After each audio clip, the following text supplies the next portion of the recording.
na pwede pang makastall dyan sa impeachment trial na ipuput pa on the table for voting or votation.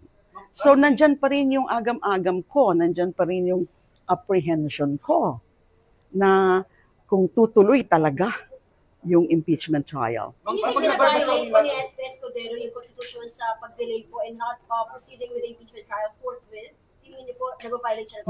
Yes, that's always been my position. That is clearly violative of what the Constitution says. Forthwith is forthwith. Tsaka ilang beses na yan nadi-delay, ilang beses na yan na-postpone. Hindi pwedeng nagtuturuan yung House of Representatives and the Senate. Kasi I think meron din sinabi si Senate President about that, na in the first place daw, late din yung pag-transmit. Correct me if I'm wrong. So nagtuturuan na sila ngayon. But what is clear is nandun sa Constitution. Para sa akin, yung impeachment trial at this stage, na pwede pang makastall dyan sa impeachment trial na ipuput pa on the table for voting or votation.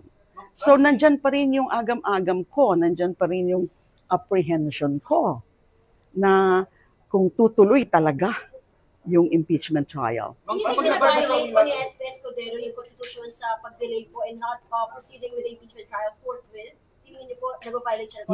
Yes, that's always been my position. That is clearly violative of what the Constitution says. Forthwith is forthwith.